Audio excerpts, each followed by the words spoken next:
weddings is what I really love doing, and I think a lot of it I was really getting to weddings from a hobbyist point of view, and then they fall in love with the wedding genre altogether. But today, with the influx of the high volume of wedding photographers that are on the market, especially younger people coming in, you've got to look at different genres as well. So I've been very fortunate that I've had the opportunity to photograph the opening of the Mall of Africa, and then from there it's expanded even further to do more architectural stuff. So it's been quite nice from a photographic perspective is to incorporate my wedding skills into my architectural skill group as well, and it works very well for me from that perspective. Basically from a wedding point of view, there are so many styles in weddings today, whether it be traditional, illustrative, fashion-orientated wedding, a very soft film look type of photography, which a lot of young girl photographers really enjoy using today. And you've got to really adapt to all the different scenarios today at a wedding. The truth is that even though there are different styles of wedding photography, all those styles are really incorporated in the wedding day. The truth is there's photojournalism, there's portraiture, there's a high fashion end in weddings as well. And you need to adapt to the different lighting scenarios and be able to photograph correctly for a couple in what they really want. Being fortunate to photograph these different genres like architectural, family, weddings, post-production plays a very important role, because I've seen with commercial now, you need to develop very quickly. You need to really get the stuff out within a 24-hour, 48-hour process. Often your images are used for illustrative, for magazine, for in-house stuff. So there's not a thing like where they are prepared to wait 8 to 10 weeks for wedding photographs. Wedding is a bit different because you need to have color consistency throughout your wedding images. This thing where people say they can process their wedding images within a week, I've yet to see that fulfilled, because you need consistency across your images, especially color, and especially when you're printing at a lab, so that there's consistent color across an album itself. That's very important. And I've found from a post-production point of view is I outsource all my production, so I don't actually do the editing of the images itself. We do the selection and the designing, but editing is a time killer. It just consumes your time altogether, and I've found that your success is driven from employing somebody to do your editing itself, and that frees you up to concentrate on your business.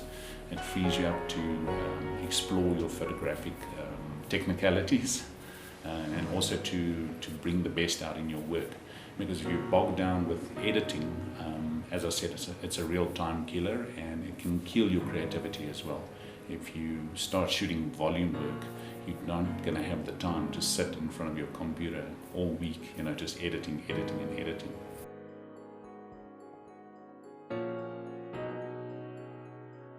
So from wedding trends, what I've seen is couples would like you to photograph the engagement, and we're talking about the real engagement. So you're hiding off somewhere, and the guy's going to propose to the girl, and it's a nice captured moment. That seems to be quite a popular trend at this point in time. And then obviously doing an engagement shoot is also very popular now, and some engagement shoots are quite styled. So clients are dressing maybe in smart attire, they're dressing in tuxedos, and they're using those images itself for invitations. And because of digital, a lot of people are using it for digital invitations out in the market, and people are also doing what we call guest albums, so that couples can actually have their photographs at the wedding reception, and people are signing them and creating new messages for them, or nice messages, should I say. Another trend is motion video films. So again, digital has played a great role in this. I've seen people are using digital cameras now instead of the old film cameras, video film cameras we're talking about now. And couples are expecting more of a lively, funkier, instamatic video, whether it be a 2-minute, 3-minute clip, which incorporates the whole day, is a very popular trend at this point in time. And digital has really given, I think, a benefit to our clientele, because they can actually have almost a mini film production at their wedding day, and you can really see phenomenal results.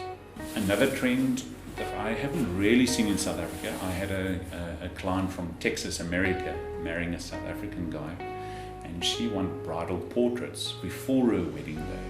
And I thought, okay, that's very unique. So she came here to my studio, hair and makeup was done, she got in her wedding dress, and we spent a good 1.5 to 2 hours doing bridal portraits. So obviously it's the best to bring out in the dress.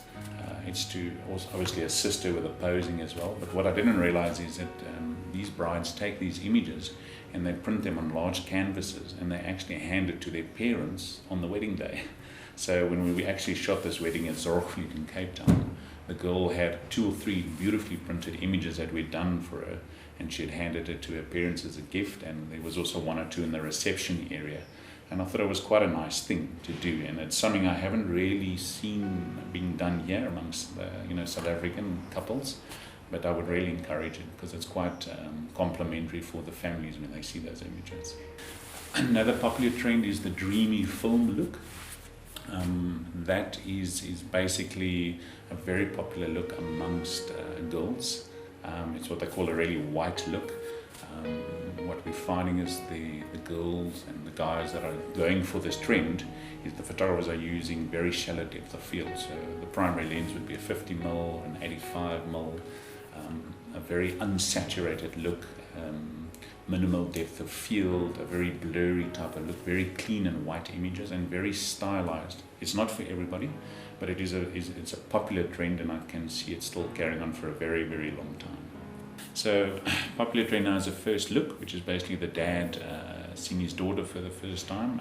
It creates precious moments, it creates memory moments for the photographer, and it's really a nice thing when the daughter and dad see one another for the first time before he walks her down the aisle.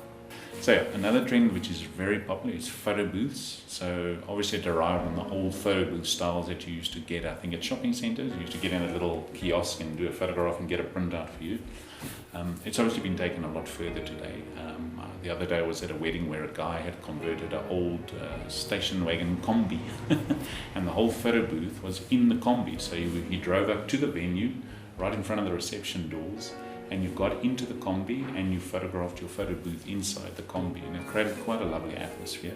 And obviously the people get prints, the couple gets a print, and obviously the couple who are being photographed get a print, and then a print also goes into the wedding album, and it's very popular at this point in time, and it's a lot of fun, and it's nice to keep people active with an indoor photo booth as well, especially that lull between your main speeches and obviously your dinner and after dinner as well. Okay, another trend with photographers is off-camera flash.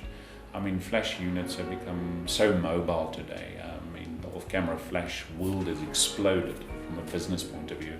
So it really allows you to do nice illustrative shots, using backlight for a flash, using front lights, separating the couple from the background, and it creates a nice cinematic, dramatic feel.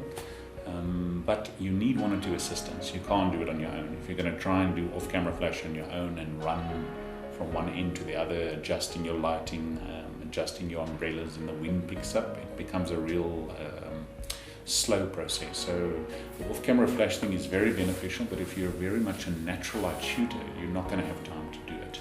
You need, as I say before, 1 or 2 assistants to go that route and assist you. And it's very popular, but I'm finding a lot of photographers do it. So, literally on every site you go today, you can see they're doing off-camera flash, off-camera flash. You're going to have to differentiate yourself. So I've been through that phase. I have the experience in it. Couples have requested it. And yeah. Another trend is selfie photography. You wouldn't believe it, that the couples are requesting group shots, and I set up a picture the other day where the bride and groom were selfieing one another with all the people behind them, and obviously they post that on social media and Instagram, and it's a lot of fun for the couple as well. But selfies play quite an important role today. They're part of our lives. Day after shoots I'm seeing are also very popular, especially with your Jewish clientele, because there's so much little time between the bedecken and the hooper and the reception in the evening. So often you're having to do a day after shoot. But I'm also finding couples are looking to do a day after shoot because they want to do their wedding photographs at a different venue, for argument's sake, afterwards. Obviously it's beneficial for the couple, because what's happening is you've got a lot more time on the wedding day, especially if a client doesn't want her guests to wait around, between after church service and obviously to the time of the reception. and obviously they're relaxed. The photographer has more potential to use off-camera flash, lighting, bring in assistants, and you can create some really beautiful stuff. And if they're prepared to do their hair and makeup, you can get some really nice stuff. Another trend is a post-shoot. So basically a post-shoot is actually the couple getting together on their wedding day before the church service. And again, it's a time thing. And again, you can do a first look setup between the bride and groom, that he sees her for the first time in the wedding dress. And some couples have said no, they don't like the idea, and the others that have said they love the idea. And the big thing is the groom still gets that nice feeling when the bride walks down the aisle, even though he has seen her beforehand. But it doesn't work for every couple though. But it is popular, and it also allows you to not have to go into a very long session after the church service. You might want to just catch the golden light with a couple for half an hour, and that means the guests don't wait around too long.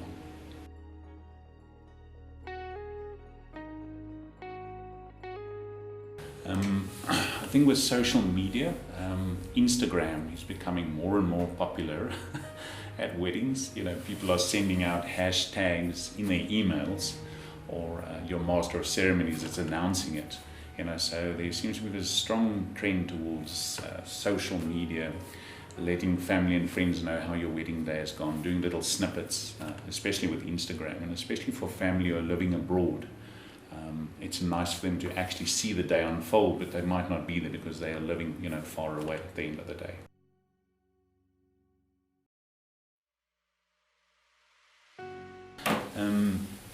So from a lab perspective, an album perspective, my most popular albums have always been the 40 by 30 panoramic, being 80 centimeters wide when you open it. Printed cover, genuine leather. But with Prolab now, I'm bringing in your Echo bevel and your suede. I think that might take over because the suede is phenomenally beautiful. The Echo bevel has been around, and the glass acrylic surface is very glamorous. It really gives a nice appeal to the album. But now with the new suede, I think it might swing away now into that type of album spec. So suede, I think, is going to become a lot popular because of the clean look, the mock leather, and also the window, and the fact that you can do the engraving. And I'm going to start introducing it now to my clients, and I've now brought it into my pricing structure as well. And I think it's going to set up very, very well. There's obviously 30 by 30 and 40 by 40, and I've printed 50 by 40, but that's a little too big for some couples, being a meter wide when you open it. But it has benefits, your larger albums, because the images have a lot more impact. They're a lot more striking, and you really have to do clean, crisp images, especially when you go that size. And there's attention to detail on your larger albums, and also no defects. You'll pick that up very quickly in a large print, so you've really got to photograph it well, and it has to be in focus.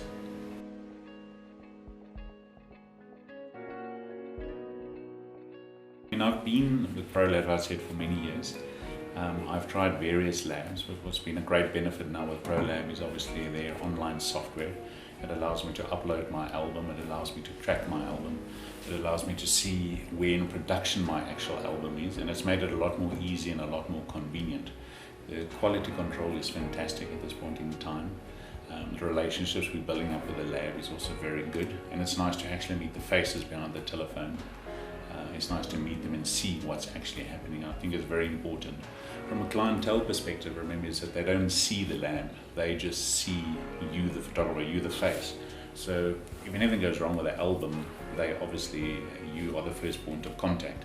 So it's important to find a lab that has good quality control, has got a nice variety of albums on the market, which is very important. And as I said before, the software is fantastic. That has really sped things up.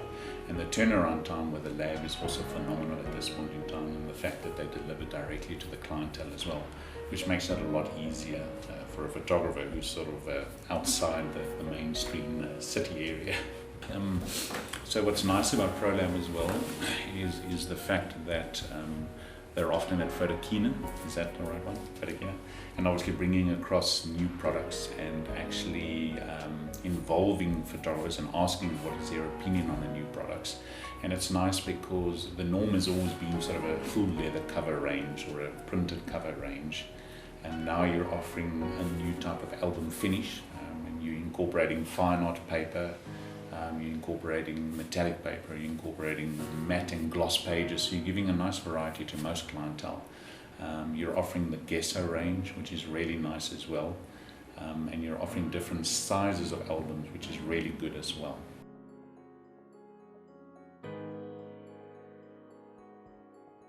So what future? Alright, so I've pretty much established myself as a wedding photographer.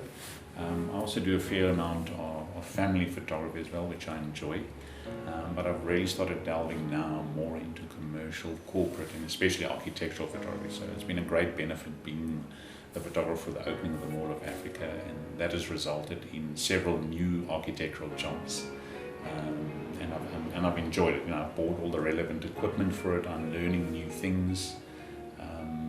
And it's just nice to do something different. But weddings, I would say, is still mainstream. You really need to adapt well in wedding industry today. The competition is very, very stiff. There are a lot of young photographers coming in the market. You really need to differentiate yourself between being what we call the weekend warriors, the guys who work full-time in the week and do weddings over the weekend. So from a full-time photographer, it's important to collaborate with people. That day where we had our own little, we were single entities, it doesn't really work today. It's important to collaborate with labs, it's important to collaborate with wedding planners, it's important to collaborate with other wedding photographers. And I found that's been a great benefit. The more you share with them in your group, the better for you. And you've got to think for your client as well. You can't go and do extreme sports over a weekend and phone the bride Monday, Tuesday and say, well, sorry, I've torn my ligaments and I can't do the wedding. You've just got to look at that. But you've got to have a substantial backup. So it's important to make friends with other photographers so that they can back you up if something does go wrong. And it's obviously important to have an assistant or two at your wedding day as well, just to back you up from that perspective. And also to be successful, because people don't realize the editing process is that you need reliable backups. The thing where you have 5-6 weddings on your local machine and you don't have an off-site backup is high risk, because effectively, if you're going to lose a wedding or your home is broken into and you lose the wedding itself, a wedding costs today anywhere from 100,000 up to 1.2 or a few million if you really go that route. So effectively, the fact is that if you have lost that wedding, you've lost all that income or that expenditure that a client has actually spent. So it's a great responsibility from that point of view. And then coming back to collaboration, I said previously video is playing a very, very big role today digitally. So it's quite important to collaborate with video guys that you get on well with. And some photographers are now incorporating video into their packages as well. But you can't run around, and I've been to a wedding where I saw a video guy doing photography and video at the same time, on a little stand with a little instant cam. And I thought, all right, I wonder what the sound sounds like on that video while he was doing photography at the same time. So your collaboration with videos is imperative. And for example, I did a lovely wedding the other day at the Westcliff, and I'd photographed the groom, and the video came an hour later. So the poor groom had to undress again and get redressed again, which is not really a problem, but if you collaborate well with wedding, your timing should be the same thing, so that your clientele doesn't go through that experience of having to undress again and reset up everything. And I think it's important from photographic and video, because video is playing such a strong role nowadays, the collaboration is going to be very important.